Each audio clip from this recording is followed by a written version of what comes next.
This is Monkey World in Dorset, the largest ape and monkey rescue centre on the planet. Today on Monkey Life, Chimp Ben has a nasty foot injury and Jeremy is worried. Obviously it's going to hurt, but we do have him on a lot of pain relief, so I'm sure it'll still be uncomfortable, but it won't be too horrendous. In Paddy's chimp troop, it may be his dad who's the boss, but Bart is beginning to realise he's pretty important too. And Keeper Holly checks on Xuzy, the oldest captive woolly monkey in the world. Because she's old, she's got a few funny little ways. She won't do anything unless you make a really big deal of it. Oh, good girl! There we go.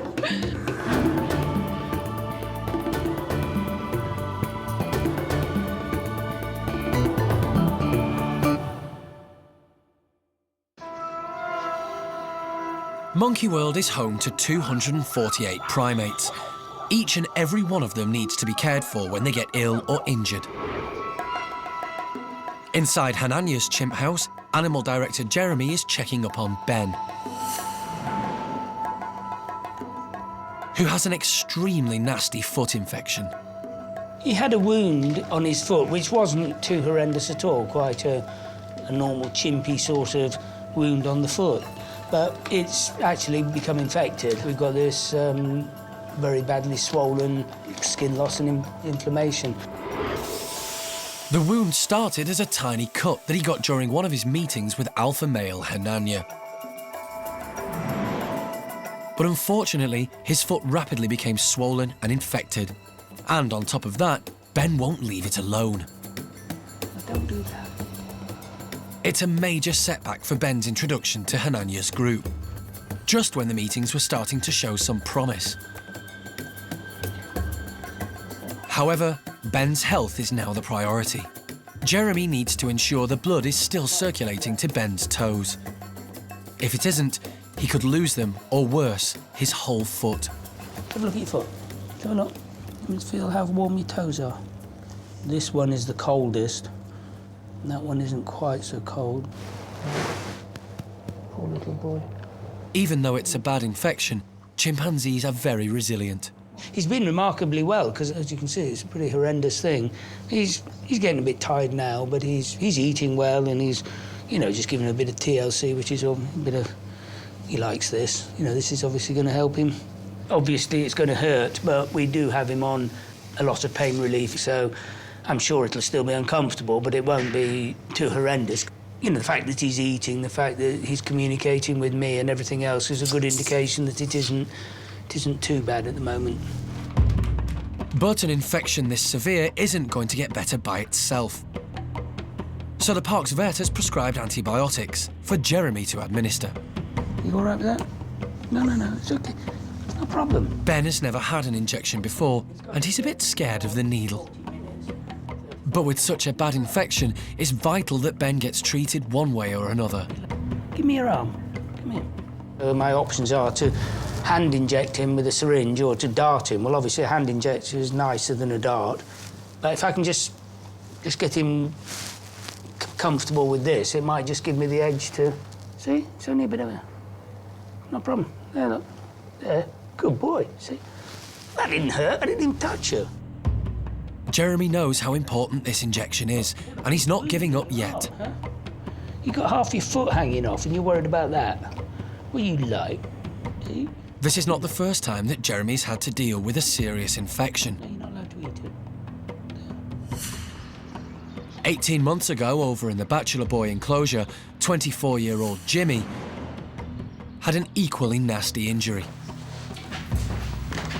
Just like Ben's foot, it started as a minor wound, which became infected and got much worse as he picked at it. Jim leg. Good boy. But because of Jeremy's unique relationship with the animals at the park, he could get up close with Jimmy to ensure he had the treatment he needed, often risking his own safety. I reckon I can go in with him. And now Jimmy's knee has fully healed, and he seems to have put his troubles behind him. Hopefully, Jeremy can do the same for Ben and help him pull through. But later, Ben can't overcome his fear of needles, so Jeremy has another idea. Just playing with this syringe here, it's just not going to happen. Whereas if I can lull him against the mesh and then one of the girls can trick him. And orangutan Dinda struggles to overcome a bad case of vertigo.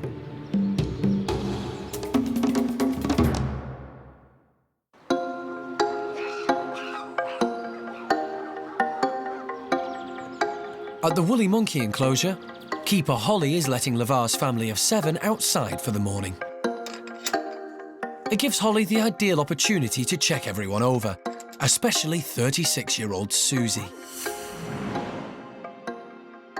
Well, this is Xuzy, and she's our oldest woolly monkey here, and she's also the oldest woolly monkey in the whole world on record in captivity, which makes her very, very special indeed. And because she's old, she's got a few funny little ways. She likes to stay inside, she likes to stay in the warm, and she won't do anything unless you make a really big deal of it. So, you're such a good girl, Suz. Good girl. And what we're doing at the moment is we're trying to teach her to present her chest so that I can listen to it with a stethoscope, so that if she does ever suffer from any sort of physical problems or any sort of lung congestion or anything like that, then hopefully we'll be able to listen to her chest and make sure that she's healthy and all that kind of thing, won't we? Oh, good girl. There we go. Good girl, Xuzy. OK, so we'll have a go. OK, Xuzy, chest. All of this attention is optional. Good girl. That was... And Xuzy can walk away at any time. But with grapes as a reward for cooperating, she decides to stick around. She seems to get quite a lot of stimulation out of it, and she seems to enjoy the contact with the keepers and obviously the amount of grapes she can be rewarded with. So all round it's interesting for her and it's beneficial for her health. OK, Kuna. Hand? This form of training gives Holly the chance to inspect everyone for cuts and grazes. And she also gets to check out mum-to-be, Pakita, and her unborn baby. Hand? Woolly monkeys' pregnancies last for around 5 months. And although it's hard to pinpoint when Pakita fell pregnant, Holly suspects that she is long overdue. Pakita's still not had her baby. She's keeping us all on tenterhooks. But as you can see, she lets us examine her bump every day, and we can, until she has enough, and we can feel where the lumps and bumps are. We can check that the baby's moving, and if it stops moving, we've got our little sort of emergency plan to make sure that her and her babies are OK. Pregnant woolly monkeys in captivity can suffer from stress and high blood pressure, and this can cause complications during labour, known as preeclampsia. So Pakita may require surgery to deliver the baby.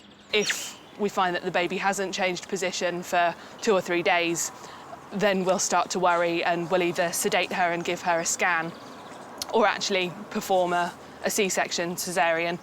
But at the moment, her baby bump is enormous, it's solid, and we don't really think she can get much bigger than she is.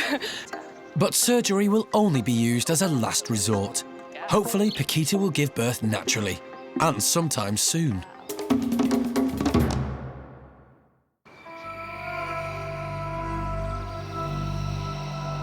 Back over at Hananya's chimp house, animal director Jeremy is still trying to get Ben to take his injection. What about that? What you like? No, you're not allowed to eat it. This will be the first dose of a course of antibiotics, and it's vital that Ben gets this medication to treat the bacterial infection to his foot. You big Wendy. What you like? But he clearly isn't keen on the idea. Have it touched you? See? No, they're not. There. And it looks like Jeremy's going to have to come up with another plan. There. Just playing with this syringe here, it's just not going to happen. Whereas if I can lull him against the mesh and then one of the girls can trick him, possibly. We've got nothing to lose. Keeper Hannah moves into position with the needle. You turn around here. Cuddle me like that. They've only got one chance to get it right. What's about half of it? Most of it went in, but as the wound is severe, Jeremy needs to ensure Ben takes the whole dose. Actually, now would be a good time for me to while he's still fussing with that, I could attack him from a different angle. So he relies on his unique relationship with Ben and just goes for it. There you go. Let's go. There you go. He's had it all now.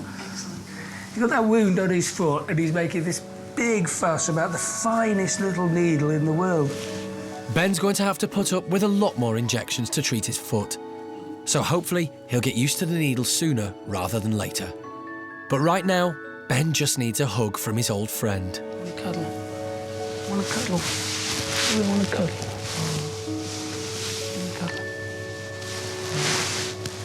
Poor little boy.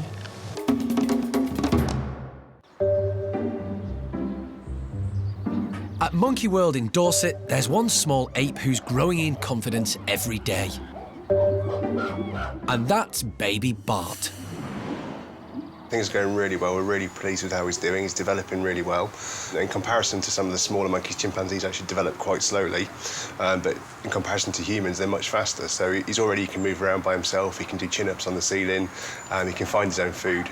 So he's doing brilliant. His canines are just starting to come through. So really, it's been quite a productive year for Bart. He's come a long way. As a baby, Bart has a very privileged position within Paddy's group. And this is clearly signalled to the other chimps by the prominent white tuft on his rear. Basically, it's there so the females can actually locate them. When they're in the forest, it means they can keep an eye on them, and it also is a sort of a signal of rank. As he grows up, that'll actually disappear, but whilst he still has it, he can actually go and take food off any members of the group.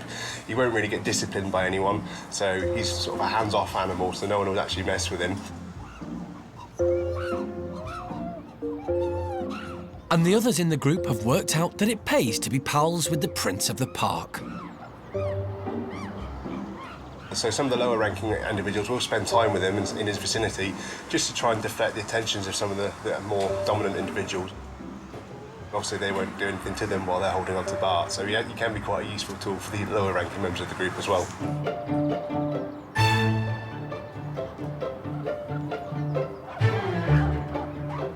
Not only have the lower-ranking members benefited from Bart's arrival, but it's also had an amazing effect on Mum Xuzy's popularity.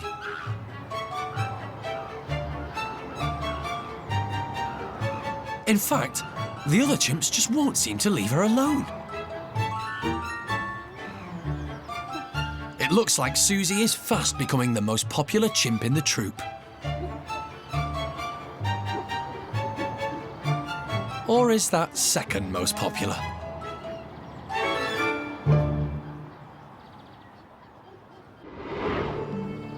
Later, Orangutan Dinda has to overcome her fear of heights if she wants to get some of those treats.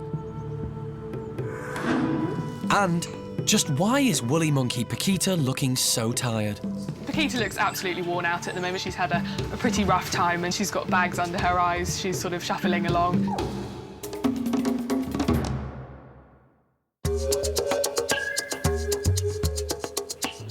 Down at the Gibbon house, and golden-cheeked Gibbon youngster Tien is outside in the trees with Mum Peanut and Dad Pongyo, and he's growing up fast. Tien has grown so much so quickly. He's just his father's spitting image now. He is far more independent. He's flying around in the trees. Peanut's having trouble keeping up with him and keeping him under control. He's been making some decisions for himself as well. If he wants to stay out and play a bit longer, Peanut has to chase him around to pick him up and bring him in for dinner. But he's grown fast and he's doing so well. Golden-cheeked gibbons have one very special characteristic. As they grow in size, they also undergo a colour change. This trait is unique amongst apes. Both males and females are born blonde, which is good camouflage for the defenceless youngster as it clings to its mother's belly.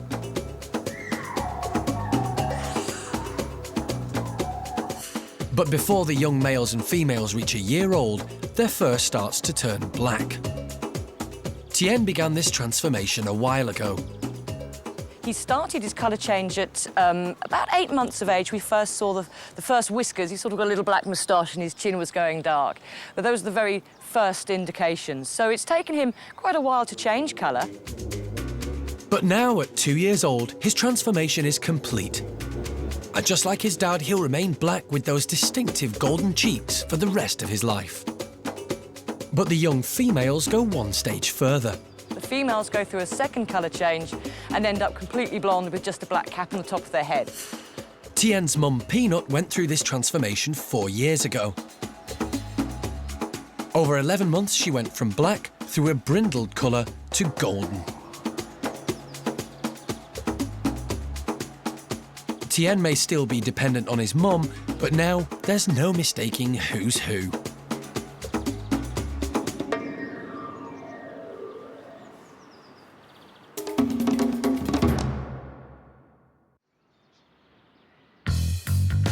Over on the other side of the park in the Orangutan creche, most of the youngsters are high up on the ropes, tucking into today's treat.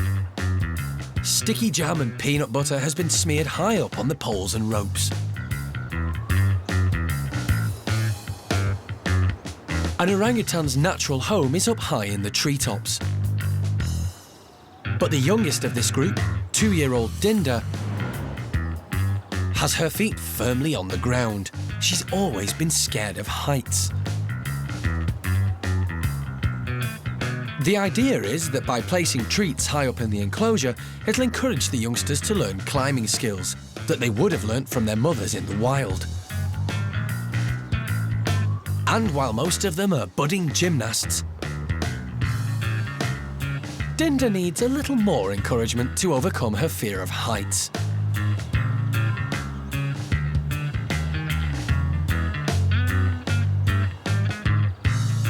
But she's not getting it from foster mum, Ame. She's too busy up there helping herself to as much as she can get.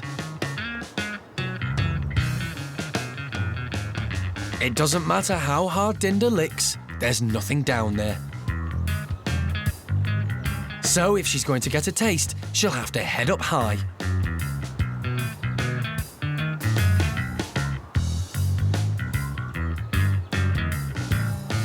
Little by little, she moves up the ropes.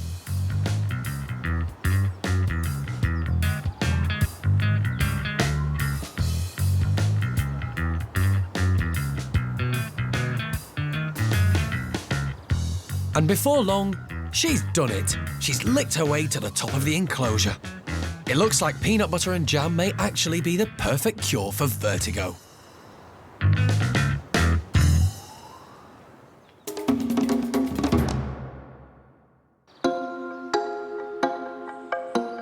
In the woolly monkey house, and there is wonderful news. The big event that the park has been waiting for has finally happened. Pakita has given birth to a healthy baby boy. Pakita looks absolutely worn out at the moment. She's had a pretty rough time and she's not been a mum before, so this all takes quite a lot of getting used to for her, and she looks very tired. She's got bags under her eyes. She's sort of shuffling along, trying to learn how to be a mum and how to support the baby, and it'll take a while for her to get her rest back, but she's doing okay. There have now been 6 woolly babies born here at the park. Really, they're way too big for him. Unfortunately, not all the mothers have cared for their offspring, and some have had to be hand-reared. But so far, things are looking positive for Pakita. Although this is her first baby, and it's only a few hours old, she's giving every indication that she's going to be a good mother. We're keeping a very close eye on her, but at the moment all of the signs are very good. She's caring for the baby, she's carrying it round. We've heard sucking noises, which may be suckling, but again, we don't want to make assumptions, but it's going to the toilet as well, which is a good sign that milk is passing through it. She seems to have really good mothering instincts. She's constantly checking he's okay, perhaps even more than she needs to. She's cleaning him, and every time she moves around, she's sort of super cautious. If she needs to hang on with her tail, she supports him with one arm, and if her tail's free, she'll tuck it between her legs and press him up to her belly. So as far as his safety goes, I think he's doing pretty well. As with all newborns, Pakita's youngster is extremely vulnerable. But Holly knows what signs to look out for if things begin to turn for the worse. As far as the baby's health goes, we want to make sure that it's strong, that it's holding on well. Pakita's got very long abdominal fur that it grows specifically so that babies can cling on to their mothers. We want to make sure that it's clinging on tightly, it's not just her supporting the baby. And naturally their tail is in a spiral shape, and if that spiral starts to drop out and its tail becomes limp or its head starts to roll back, it's a good indication that it's not feeding, it's becoming weak, and we might have to step in. But at the moment, none of that's happening. The baby's clambering about. It's even been on Pakita's back, which they're not supposed to do. And it's been back again, and they're getting on very well. And at the moment, things are looking quite positive. Holly has built up a trusting relationship with Pakita, and the new mum is happy to allow Holly to check over the baby. Physically, he's quite small. His body size is quite small, but for some reason his hands and feet are absolutely huge, and his tail is enormous. But given the size of his mother, she's a very big woolly monkey, and his dad, Lavar, is enormous as well. Perhaps it's like with puppies, if your puppy has enormous feet, you know it's going to grow into a big dog. So we're thinking we're going to end up with quite a big woolly monkey. At the moment, Pakita seems to be the perfect mum. But it's still early days, so Holly will be spending lots of time with Pakita in case they have to step in. Next time. It's a race against time as Ben's infection seems to be spreading to the other chimps. If you can get them on right antibiotics, and if they leave them alone, there's every chance they'll heal up. But there are two big ifs there. The orangutans are watching their weight. So we got about 15 kilos there. And the lemurs and macaques meet for the very first time. Even though those guys don't really belong together, if it's good for the remaining years for those individuals, why not give it a go?